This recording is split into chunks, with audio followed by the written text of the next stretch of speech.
Hey, if you're looking to start your own dental office and you are trying to come up with a set of financial projections, maybe because your lender asked for it or maybe a potential investor, and you're kind of stuck, you have come to the right place because we have created a financial projection template built specifically for dental offices. And I'm going to walk you through this template today. The link to the template is in the description of the video below. And before we get started, just a little bit about me. I'm Adam Hoeksema. I'm the co-founder of Projection Hub. And over the last decade, we've helped thousands of entrepreneurs create financial projections for potential investors, lenders, and just internal planning. And today, again, we're going to be focusing on our dental office template. So I'm going to get started and walk you through this. So the first thing I wanted to show you is this At a Glance tab. Now, this kind of starts with the end in mind. This is what we're going to get after we go through the process. We're going to get these nice charts and graphs and tables, key startup funds, use of funds, total cash required, total cash raised, all that sort of thing. Some different graphs and charts that you'll be able to put in a business plan or just put in a presentation to an investor or lender, maybe a pitch deck. And you're also going to get a 5-year income statement summary, 5-year cash flow, 5-year balance sheet, and then a 5-year income statement here you'll see by month, 5-year cash flow statement by month, and then a 5-year balance sheet by month with all the detail there. So you can get as detailed as you'd like. So that's what we're going to get at the end of this. I'm going to jump in to show you how we get there. So the first tab we want to start on is this Input Assumptions tab. And the thing to know here is that any cell that's highlighted in blue is an assumption that you can change without breaking something in the model. And the way I filled this out for today's video is as a startup dental office. So you can actually use this template just as well for an existing dental office as well. For example, here, you could put a current cash balance. You could put a current accounts receivable balance. I'm going to make that 0 for today. A current inventory balance. All these things, since we're just starting, we're going to say these are 0 to start with because it's a brand new startup, right? So you can set a projection start month here. And then the way I've got this entered in, we're assuming that you're going to put in $100,000 of your own investment. And then maybe you have a partner as well that puts in $100,000. So you've got a couple equity partners there, or you and one other partner. And then we have some accounts receivable terms. In the accounts receivable, we're assuming that you get paid on outstanding receivables within 45 days. The key thing here on the fixed asset side, these are really your primary startup costs. So we're assuming that you're going to rent some space, and you need to put in $200,000 though to get it ready in leasehold improvements, building out the office. And then you also need $150,000 of equipment, X-ray machines and various equipment and that dental offices would need. And of course, these numbers are just assumptions that we've come up with, but obviously your specific numbers are going to vary depending on your plan. How big, how many rooms will you have, and how many dentists will you have, that sort of thing. So what I'm working with here is kind of assuming that we have just one dentist, just you to start with. And then we'll also have furniture and fixtures of $20,000. That's what we're assuming. And then we're assuming an equipment loan, so you'll be able to finance the equipment. We're assuming really 100% financing on the equipment, hopefully, or maybe you'll get close to that. And then on a business loan, that maybe an SBA loan or something that you're going to be able to use to help cover working capital as well as the real estate and leasehold improvements. So these two loans, along with the $200,000 of equity that's been invested, will give you your $600,000 that is getting put into the business. Now, this little handy table kind of shows you, based on your startup expenses, as well as how many months, based on your projections, how many months you're projecting it to take you to break even. until you're cash flow positive. And here we're saying, based on the numbers I'm going to show you here shortly, that you're cash flow positive in month 17. That means you need $190,000 of working capital as well. And so here this says starting cash is not sufficient. It says we need $620,000 and we've got $600,000. But there is a $60,000 buffer built into that assumption. So we're just going to go ahead and move forward with this and say, we're within that 10% buffer. We can go ahead and move forward. All right, so on the input revenue, again, if you had an existing practice, you could put in your current number of patients, but again, we're saying 0. And then since it's a new practice, you're going to have an advertising budget, most likely, pretty significant one probably as you're just getting started. So we're saying $3,000 a month spent on advertising. And I found some data that suggested it could cost around $200 to acquire a new patient for a dental office. So that's why we have that in here as a default. And then we're assuming that you're also going to have some word of mouth or organic patients. So, new dental office in town, people are going to check it out.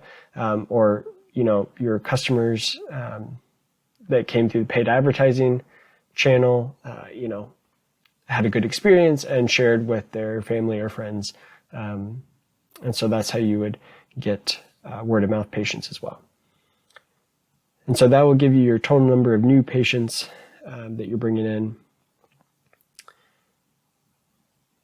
And then we're also saying that one dentist, and based on some data that we found, one dentist can service up to 1,500 patients. It's kind of the active caseload that you can have.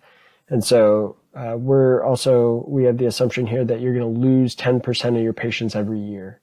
So you kind of have to replace that patient load every year. And then all of that's going to go into calculating your active number of patients. And so as I scroll over here, I'm just going to show you what happens when you hit 1,500, which in this case happens in month 28.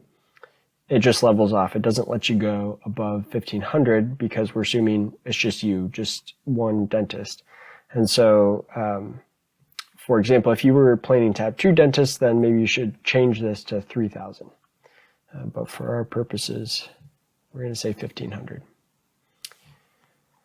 Okay, now you can have 4 different categories of services and then enter in the specific services along with pricing. And we tried to do research and link to some sources here with what average fees would be for these different services. And then I think the key thing to note down here is that, let me just explain this a little bit more. So here's the average fee, and then over here is the number of times per year that we expect the average patient to use that service, right? So saying 12% of your patients are going to be coming to you for dentures per year, and we'll have a $1,000 denture fee, right? And so that's how this table is working. And then down here, it is calculating your kind of total annual spend per patient, per active patient, is $699. And we found that the average American annual spend on dental services is between $650 and $750. So that $699 is like right in the middle there, within the realm of what someone normally spends. And then we have some estimated material costs for the different services as well. So these are costs that you're going to pay, for materials or supplies to provide the service. And then, according to the ADA, 70% of fees are reimbursed through insurance. That if you charge the average patient $699 per year, you'd only collect 70% of that. I'm going to be optimistic here. I put in 90%. Also, you may be planning to work more with patients that are going to be cash only. And so, you're expecting to collect a higher percentage of what you bill. So all of that will come down here to calculate what your projected revenue will be for each of the different services that you provide. On this operating expense tab, you'll be able to put in different key operating expenses. So you've got things like rent, insurance, credit card processing fees, and you can enter in these numbers as a percentage of revenue or a fixed dollar amount. And so, for example, for accounting services, we have a fixed dollar amount of $500 a month, whereas for credit card fees, that is going to be entered as a percentage of revenue, and you can see 0.02 or 2% of total revenue as a calculation there. So, and then, if you put in 0.02 or 2% of revenue, we'll handle all the calculations for you in the template and add that.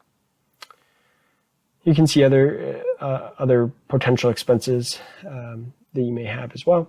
And of course, you may have other specific expenses depending on your particular plan. So as you're doing that planning, you have the ability to add more expenses here as well. And then obviously, one of your largest expenses will be salaries. And so we have a pretty sophisticated salaries tab here. So you have the ability to add dentists. We have slots to add dentists. I'm showing you this example here where we've got just one dentist, so maybe it's just you, but this is how we can kind of change the compensation structure of that same dentist over time. And so we're saying here for dentist one, or for you in years 1 and 2, let's say you're going to pay yourself a $40,000 base salary plus 20% of your production. So 20% of the revenue that you produce, you also get in compensation. But maybe early on you don't want to commit to, or you don't think you can cash flow as large of a base salary, and so you're at 40,000. But maybe in year 2 you say,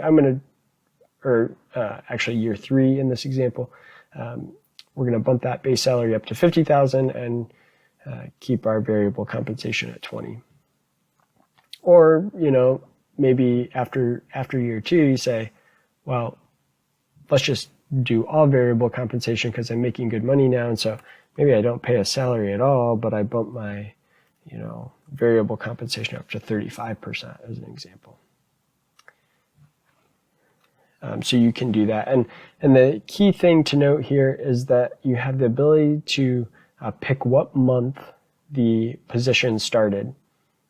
And so we're saying this salary and position started in month 1, but it ended in month 24 because in month 25 we readjusted to this new $50,000 base salary. So that's an example of how you can kind of take the same position and change it with this model, but we can also add multiple employees in here. So let's say we've got 2 dental hygienists, each making $65,000. One starts in month 1, and then we hire the second one at the beginning of year 3 or month 25. We've got an office manager that we're going to hire at the beginning of year 2, so month 13. And we've got a front desk worker that we will hire right away, month 1. Maybe a second front desk employee at the beginning of year 4 or month 37. And so you can see how that's all filled out.